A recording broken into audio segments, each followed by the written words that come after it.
Bom dia. Nesse vídeo eu vou comentar um pouco sobre Winston Churchill.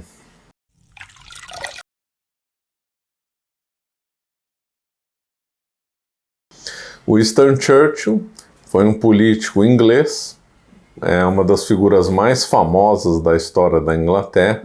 Ele é tido dentro e fora da Inglaterra como um grande herói. Várias pessoas ao longo do mundo inteiro, Brasil, Europa, Estados Unidos, tem na sua figura como símbolo de luta, de resistência, de heroísmo, lá na Segunda Guerra Mundial, contra o Hitler. Em suma, o que é divulgado por aí, principalmente em círculos anticomunistas, é que ele é um grande herói e que tem que ser visto como tal.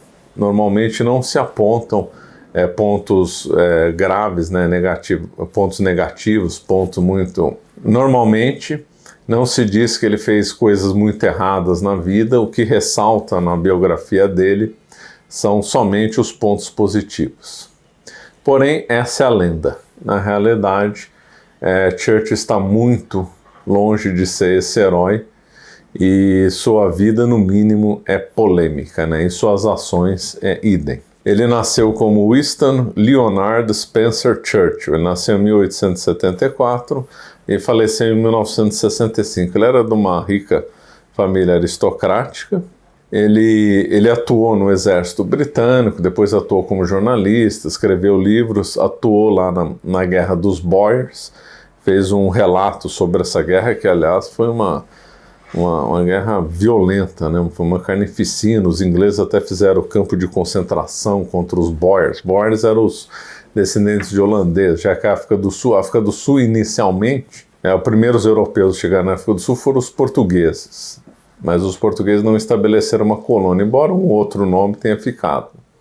Quem de fato estabeleceu a colônia inicialmente foi a Holanda, via as companhias majestáticas, e na sequência depois veio a Inglaterra. Então, a África do Sul ficou dividida entre dois povos brancos que dominavam os povos africanos. Um deles era os Boers, descendentes de holandeses, e outros eram os ingleses. E esses ingleses entraram em choque contra os Boers no final do século XIX, começo do século XX. O Churchill fez um relato sobre esses conflitos. Após o retorno à Inglaterra, ele também fez viagem para a Índia, para a Ásia, Ele entrou para a política em 1900, tornou-se um membro do Partido Conservador, mas aí que é interessante. 4 anos depois ele mudou para o Partido Liberal. Essas mudanças de partido na Inglaterra não são muito bem vistas. Conta-se que ele comentou sobre si mesmo, dizendo que havia desviado firmemente para a esquerda. Churchill, na política, quando ministro do interior, aí já começam as coisas negativas de Churchill, que normalmente não são comentadas. Ele enviou soldados para reprimir protestos de mineiros no país de Gales em 1910, conhecidos como distúrbios de Tunny Pend, que resultou em mais de 500 feridos. E foi muito criticado por causa disso. Na Primeira Guerra Mundial, que ele teve atuação como primeiro Lorde do Almirantado, ele defendeu o uso de arma química contra tropas otomanas. Mas a principal coisa polêmica de Churchill nessa questão foi o evento desastroso de Galípoli, Então, nessa aventura completamente, um erro de estratégia tremendo feito pelos ingleses, resultou na morte de mais de 20 mil deles, e o Churchill foi responsabilizado e acabou perdendo o cargo. Em 1924, o Churchill abandonou os liberais e se tornou conservador. Daí depois ele não mudou mais. Então, o Churchill sempre é vinculado ao Partido Conservador, porém, uma fase da vida ele foi liberal. E ele disse: qualquer um pode virar casaca, mas é preciso ser realmente um craque para virá-la 2 vezes, fecha aspas. Churchill era um grande frasista. Esse era o maior ponto positivo dele, era ser um grande frasista. Conta-se que ele ficava, às vezes, a manhã inteira bolando frases de efeito moral para representar determinadas coisas. Ele passou para a história como um grande frasista e, de fato, se dedicou muito a isso. Depois, agora, a fase que realmente ele ficou famoso foi durante a Segunda Guerra Mundial. Nessa fase durante a Segunda Guerra Mundial, é aí que fez a fama dele como grande adversário de Hitler, e de fato aí cabe grandes méritos nisso. Não é porque eu sou uma figura, eu critico muito o Churchill, mas há de se reconhecer que ele fez um contraponto importante a Hitler.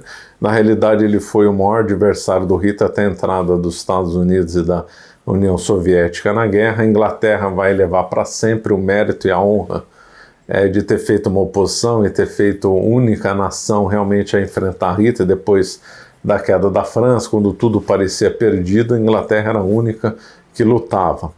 E aí Churchill fez vários discursos, o mais famoso dele foi o Finest Hour, então ele se destacou muito nessa fase.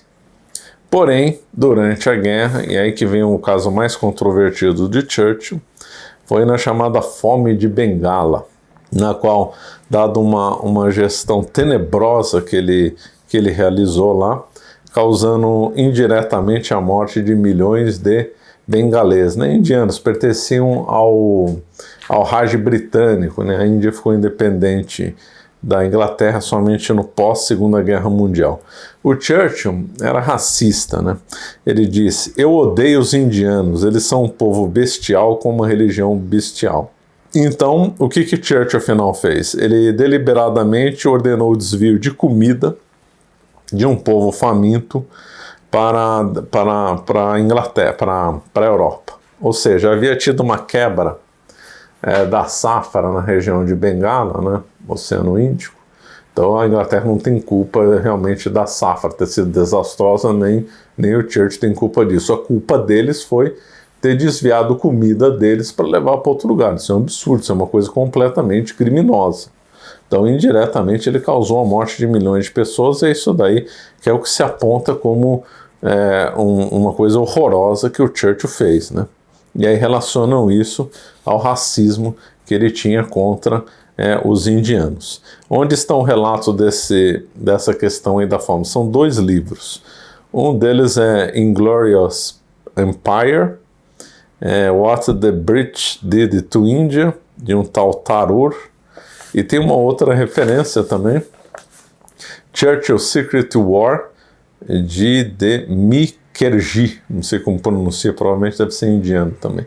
Lembrando que esses 2 livros, essas 2 referências sobre a fome de Bengala, estão em inglês. E é aí que eu sempre falo, pessoa que quer progredir na vida, no trabalho, pessoa que quer viajar, quer ter acesso a uma bibliografia mais ampla, além de títulos em português, tem muito bons títulos em português, mas a maioria dos títulos estão em inglês. Então a pessoa tem que saber falar, a pessoa tem que entender, a pessoa tem que saber escrever, e a pessoa tem que saber ler, principalmente. Ler e ouvir são as 2 atividades mais passivas, Escrever e falar são as mais ativas, mas essas 4 competências são fundamentais para o progresso da vida, e a pessoa então tem que saber inglês, não tem jeito. E eu recomendo o curso do Jonas Bressan, B-Way. O Jonas Bressan não é um novato, não é um amador, ele está no ramo há mais de 20 anos, já escreveu vários livros, então ele sabe o que ele está falando, ele sabe como ensinar. Então você que não sabe inglês, recomende esse curso para outros que não saibam, e você que ainda não sabe, faça esse curso, já chegou, já passou até da hora, não perca a oportunidade, vai estudar inglês. Se matricule no curso do Jonas Bressan. Bom, feitas essas referências a esses 2 livros,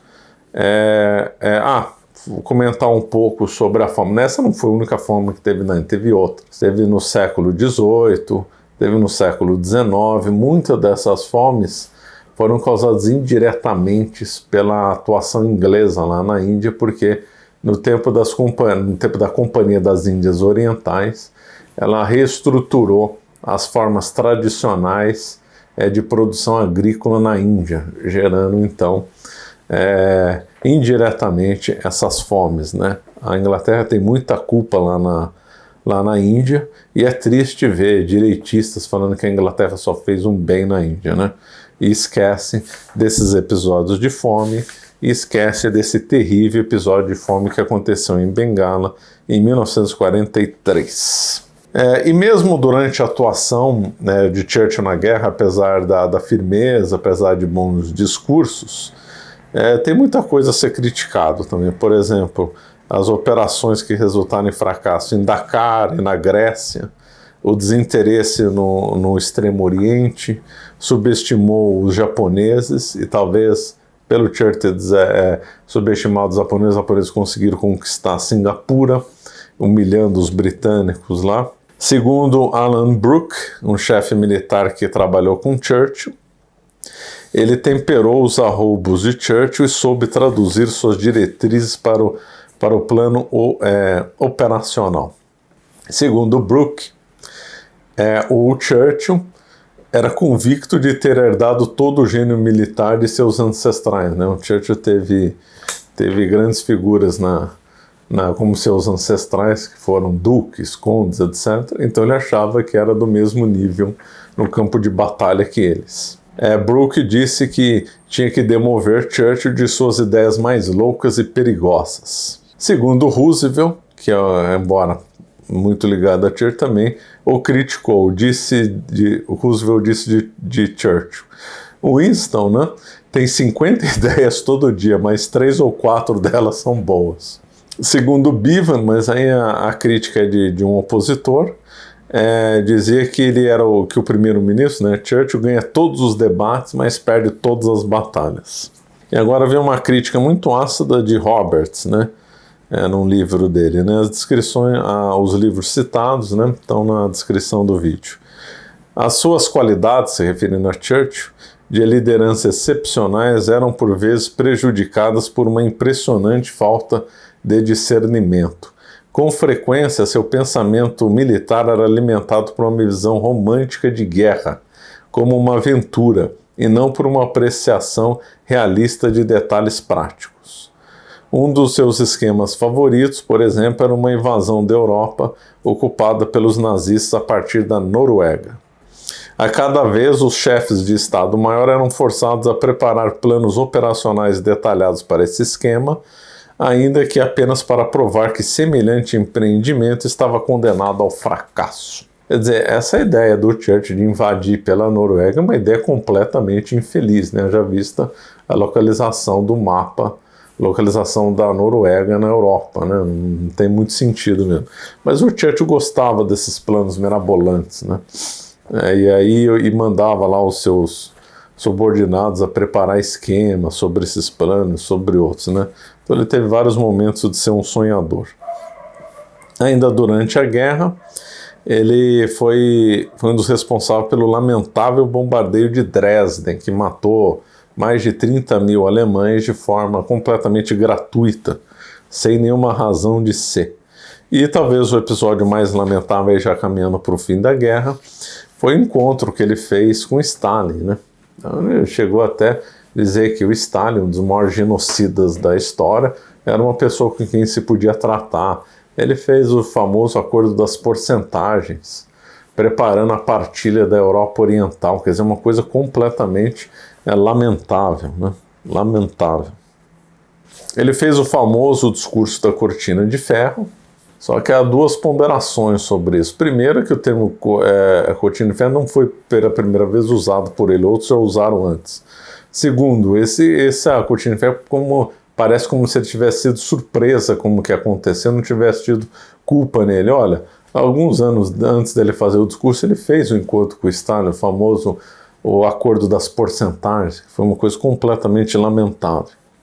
E ainda por fim, outro fato muito esquecido da biografia dele, ele perdeu, né, os conservadores perderam a eleição em 1945, inclusive durante a Conferência de Potsdam, a liderança britânica teve que ser trocada, mas aí ele voltou ao cargo de primeiro-ministro nos anos 50, e lá ocorreu uma repressão brutal no Quênia contra os Kikuyos, e que levou a milhares de mortes, tortura. Foi um abuso que os ingleses fizeram contra o Quênia, completamente desnecessário, completamente criminoso. Logo depois o Quênia já conseguiu independência, quer dizer, uma coisa completamente gratuita, e estava lá o Churchill na liderança da Inglaterra. Bom, nós vimos por isso que Churchill é uma figura polêmica. O que é lamentável é a ação de muitos, a visão, né, não a ação, a visão de muitos direitistas, de muitos anticomunistas, de muitos conservadores, que tendem a que tem uma visão romântica de Churchill e ocultam seus graves erros, né? Eu não tenho essa visão, sou um grande crítico sou um grande crítico de Churchill, e os meus argumentos foram estes, então, que eu acabei de falar, né? Então ficamos por aqui. Se você ainda não é inscrito no nosso canal, por favor, se inscreva nele, sabendo que também na semana que vem nós teremos a semana da Segunda Guerra Mundial, que eu discorrerei bastante sobre o maior conflito da história da humanidade. Obrigado.